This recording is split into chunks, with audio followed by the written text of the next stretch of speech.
Every leader really needs to wrap their head around this.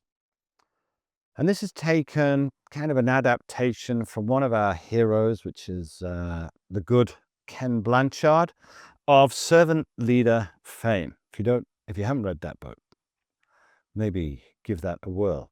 Here's what I'd like you to think about.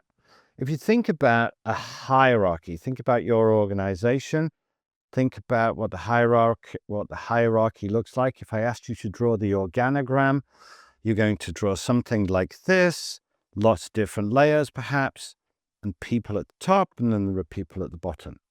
Think about this too, that if you think about it this way, this is inside the organization, and everybody that's not in this pyramid is outside the organization. Who's outside the organization? Well, customers, right? Maybe even suppliers, but certainly customers. So here's the org chart with possibly you and some of your leadership chums at the top and all the people underneath.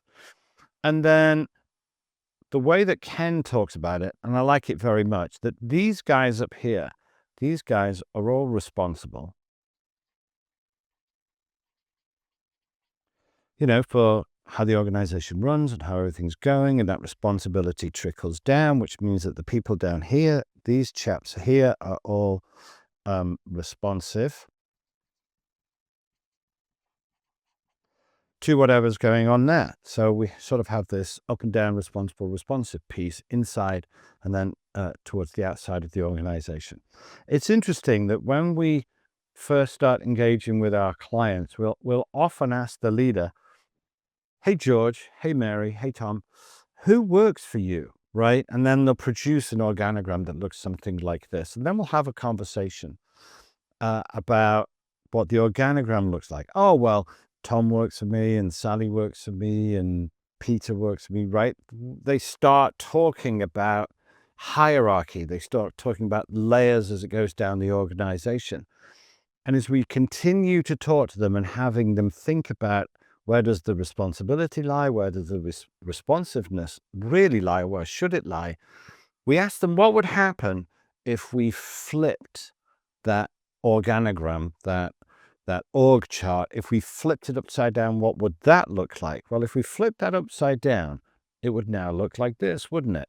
Okay, with all the leaders down here, the organization above them.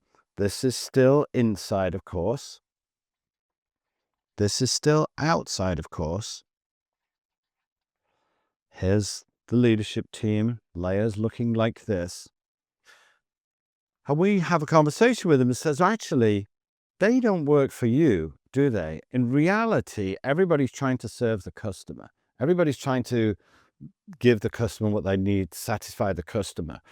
We all need to be super responsive to what the customer needs. And really, the people don't work for you, but your job is to work for them. What that then does is it turns the whole thing upside down, which means that you as a leadership, you are responsive to these people's needs. These guys are now able to respond to what the customers need, and the whole thing gets flipped on its head. So when we say to our leaders, who works for you and who do you work for?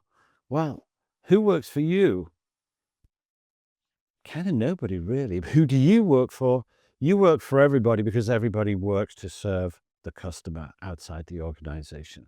So think about that next time when somebody asks you who works for you, you should say, nobody really, I work for them. As the leader, as the leadership team, the exec board, your job is to help your people help your customers. Because at the end of the day, who pays your wages? Who pays everybody's wages? Well, the customer pays everybody's wages, which means that the whole organization should be responsive to what you are responsible to what the customer needs.